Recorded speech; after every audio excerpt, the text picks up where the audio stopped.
sur la chaîne du développement. Bonjour et bienvenue dans cette édition.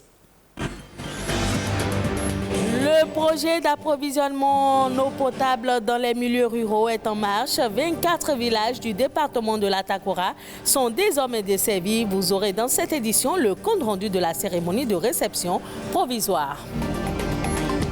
La portabilité des numéros mobiles, un principe qui permet de conserver son numéro de téléphone même si on change d'opérateur de réseau mobile. Les enjeux et avantages pour le consommateur dans ce journal. Économie sociale et solidaire, en avez-vous déjà entendu parler? C'est un secteur pourvoyeur de milliers d'emplois en France. Au Bénin, plusieurs entrepreneurs créent déjà de la richesse.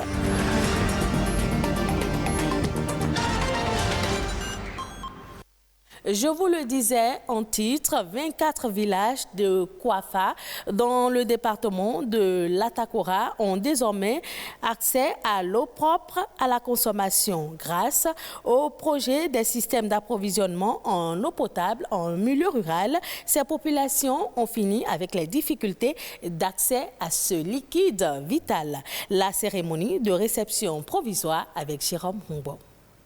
L'eau pour tous. Il avait dit l'eau pour tous et j'ai constaté effectivement, c'est ça qu'il est en train de faire. Dans la commune de Tukuntuna, département de l'Atakora, 2 grands châteaux d'eau ont été construits. À Kouba, c'est 100 mètres cubes d'eau, d'une hauteur de 15 mètres, un pompage de 20 mètres cubes heure à l'exploitation. Puis ici, la seconde réalisation à Kouarfa, village Takisari. Nous sommes en présence d'un réseau de 18 km avec un château d'eau à une hauteur sous cuve de 21 mètres et une capacité, donc un volume de 100 mètres cubes. Alors, nous sommes en présence aussi d'une station de pompage dont la pompe fait à l'exploitation 13 mètres cubes heure, et ce qui permet donc de régler le problème d'alimentation de ce village de Takisari. Sincèrement, c'était déplorable et les populations prenaient cette eau, ils buvaient et quelque temps après, c'est des maladies, c'est le choléra, c'est ici, par là. Mais le gouvernement de Patrice Talon a corrigé tout ça là, ce qui nous réjouit. Et nous disons merci au président de la République pour tout ce qu'il fait dans le pays. Nous le reconnaissons cela.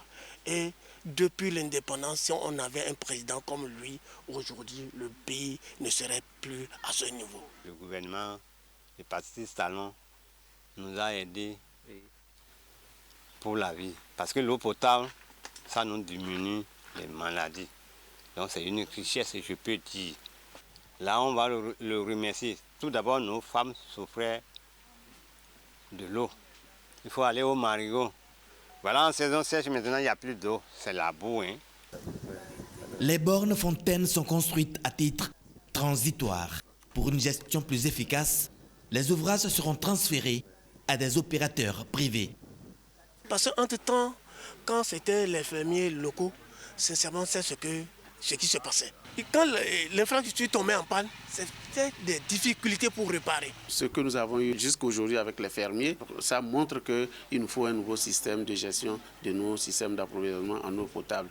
Et le choix des opérateurs, pour nous, viendra corriger les dysfonctionnements que nous avons constatés, les difficultés que nous avons constatées, non seulement dans le fonctionnement de ces systèmes par le passé, dans la gestion et aussi dans le suivi. Ces opérateurs pour l'exploitation sont déjà recrutés. Les contrats approuvés en juin dernier par le ministère de l'Économie et des Finances après décision du Conseil des ministres. Pouvoir conserver son numéro de téléphone au moment de changer d'opérateur de réseau mobile est désormais possible au Bénin. Condition essentielle à la bonne fluidité du marché et surtout à une saine concurrence. La portabilité des numéros mobiles est un principe auquel sont attachés les utilisateurs désireux de bénéficier de meilleures offres téléphoniques. Mais la portabilité du numéro mobile, qu'est-ce que c'est? fait, entre avantages et non-dits, comment les utilisateurs perçoivent-ils ce service? Louis Koudogbo et Ulvaïus Balogun nous donnent plus de précisions dans cet élément. Lorsque l'on souhaite changer d'opérateur téléphonique, la question du transfert de son numéro se pose. Le numéro d'abonné qui était par excellence un élément d'identification personnelle pour nous les Africains, nous les Béninois, compte tenu même de l'absence d'un système d'adressage cohérent. Vous l'avez depuis 10 ans. Votre vie privée, votre vie familiale, votre vie professionnelle, votre vie spirituelle. Quand on a tout ça sur un numéro, est-ce qu'on peut oser s'en débarrasser? Non. Depuis quelques mois au Bénin, il n'est plus besoin d'acquérir une nouvelle puce pour changer d'opérateur mobile. C'est ce que l'on appelle la portabilité. La portabilité consiste à choisir son opérateur sans avoir des conséquences sur son expérience de vie numérique. La portabilité d'un numéro mobile est donc un service qui permet à un abonné de changer d'opérateur tout en conservant le même numéro de téléphone mobile. Vous voulez quitter un opérateur A pour un opérateur B, vous n'avez rien à payer, c'est gratuit. Le protocole de transfert a prévu que c'est à l'opérateur qui vous accueille, c'est lui qui fait les démarches. Ça dure au maximum 15-20 minutes. Vous avez votre nouvelle carte SIM et vous devenez abonné avec votre numéro. À l'heure où l'on assiste à l'apparition des terminaux double ou triple SIM, les consommateurs nourrissent des réticences quant à la portabilité de leur numéro de téléphone. J'ai un téléphone double SIM, de telle manière que si quelqu'un te cherche sur tel réseau, il peut accéder à toi. Sur l'autre, il peut accéder à toi. Donc vous avez la possibilité de maintenir vos clients à travers ces deux SIM-là. Et dans tout cas, nous avons nos SIM, oui. Nous avons des Internet, nous avons des appels. Nous avons SIM télé, nous avons des SIM de commun. On fait des réseaux de nos réseaux. Un réseau de réseau. Et pourtant, le portage du numéro mobile est une des voies royales pour atteindre l'accès universel aux télécommunications, la baisse des prix ainsi qu'une meilleure qualité de service. Si vous n'avez pas la portabilité, vous avez un frein à la concurrence. Ce qui est voulu sur le marché des télécommunications, c'est que chaque fois qu'un opérateur investit, il innove, la conséquence soit directe et que les consommateurs viennent sur son réseau, en profitent de son innovation, de la qualité qu'il a, de ses prix. Et qu'au même moment, ça entraîne immédiatement chez celui qui a perdu des clients la capacité et l'intérêt aussi à investir. C'est de cette manière qu'il y aura beaucoup plus d'investissements dans le secteur, on aura l'innovation. Une avancée technologique qui permet une saine concurrence dans le secteur de la téléphonie mobile avec comme seul gagnant le consommateur. La communauté internationale célèbre ce 16 août la journée mondiale du cerf-volant. La journée a pour but de faire découvrir le cerf-volant et partager l'art de la fabrication et de la manipulation du cerf-volant avec un grand nombre. La célébration de cette journée a débuté en Inde. À l'origine, le cerf-volant était un sport pratiqué en Inde par la royauté et les très fortunés. Mais au fil du temps, il est devenu un festival auquel tout le monde pouvait participer et qui rassemble plusieurs nationalités. Vous voulez célébrer cette journée, il vous suffit de vous procurer un cerf-volant et jouer avec. Coopératives, mutuelles, associations, fondations, ce sont là les acteurs de l'économie sociale et solidaire. L'économie sociale et solidaire, c'est un secteur qui représente en France 2,4 millions de salariés, soit 14% de l'emploi salarié privé. Qu'en est-il au Bénin? Que comprendre par cette appellation? Existe-t-il une loi qui réglemente ce secteur? Hervé Agboton, spécialiste de l'économie solidaire et sociale, nous éclaire. Suivons plutôt. L'économie sociale et solidaire regroupe des organisations telles que les associations, les coopératives, les fondations et les mutuelles. C'est un ensemble d'activités économiques à utilité sociale pour construire une nouvelle manière de faire et de vivre l'économie à travers l'entrepreneuriat collectif et les entreprises sociales. Il y a trois principes. Il s'agit alors de la lucrativité, limitée, cela ne veut pas dire qu'une entreprise de l'économie sociale et solidaire n'est pas lucrative, mais une lucrativité réglementée.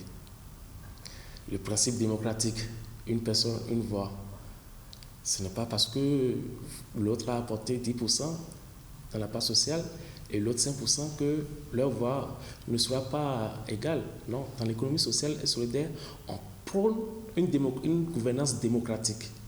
Et troisième principe, c'est le principe de réserve impartageable, l'obligation de constituer une réserve impartageable. Au Bénin, il n'existe pas encore une loi qui définit, qui régit l'économie sociale et solidaire. Le Sénégal est déjà très avancé dans l'économie sociale et solidaire. Une loi est en cours d'être adoptée au Sénégal. En France, n'en parlons pas. En France, aujourd'hui, c'est plus de 2 millions d'emplois qui ont été créés par l'économie sociale et solidaire. Ça, c'est une statistique de 2014. Et plus de 200 000 entreprises de l'économie sociale et solidaire en France. Vous voyez donc, l'importance de cette économie n'est pas négligeable. Mais pour pouvoir maximiser, et pour que désormais il y ait des rapports et accompagner aussi surtout ces entreprises solidaires, il faut une loi qui puisse organiser, recadrer un peu tout ça. L'Afrique du Sud a du mal avec les changements climatiques. Entre les sécheresses et les inondations depuis 2016, la province orientale du Cap est victime de sécheresses successives. Aujourd'hui, elle craint le jour où il n'y aura plus d'eau, le jour zéro qui risque de paralyser la ville de plus d'1 800 000 habitants. Seule solution, le rationnement. Suivant le reportage de nos confrères de France 24. Dans la province orientale du Cap, le barrage d'Impofu n'a même plus le niveau suffisant pour qu'on puisse en extraire de l'eau. Il y a encore un mois, ce barrage était pourtant la principale source d'alimentation de la ville de Port-Elizabeth. Mais près de 2 millions de résidents sont aujourd'hui rationnés. 50 litres d'eau par jour et par personne. Après plus de 7 années de sécheresse, la municipalité fait tout pour éviter le jour zéro, le jour où il n'y aura plus une seule goutte d'eau au robinet. Ce n'est pas encore une situation de jour zéro, mais plutôt une situation d'approvisionnement intermittent. L'eau est là, mais en période de forte demande, la pression chute. De ce fait, certaines personnes dans les parties basses du système d'approvisionnement auront de l'eau et les parties hautes n'en auront pas. Et c'est déjà une réalité dans certains quartiers. Ici, on a fermé les écoles et renvoyé les enfants à la maison. Cindy Soa explique que ça fait 24 heures qu'ils n'ont plus d'eau. Ça va et ça vient. En fait, on n'y comprend rien et personne ne nous prévient. Quand vous ouvrez un robinet, vous réalisez qu'il n'y a plus d'eau à la maison. Pour aider la municipalité, l'une des plus grandes ONG sud-africaines s'est mise à creuser des puits dans les écoles, dans les hôpitaux. Ils resteront ici 6 mois. L'équipe revient tout juste de la province du KwaZulu-Natal, où ce sont des inondations qui ont détruit les infrastructures. D'un côté du pays, on a de la sécheresse et de l'autre, on croule sous les inondations. Et partout, la démographie est tellement grandissante que les besoins sont toujours plus importants par rapport aux ressources limitées que sont les barrages. Creuser des puits est la seule solution. Partout, les puits ont aidé les populations. Creuser des puits reste une solution simple et efficace pour lutter contre les changements climatiques. En Afrique du Sud, on cherche désormais à prévenir les catastrophes naturelles. Et ce sera tout pour cette édition. Merci de l'avoir suivi. Retrouvez ce journal sur le site de l'ORTB, www.ortb.bj.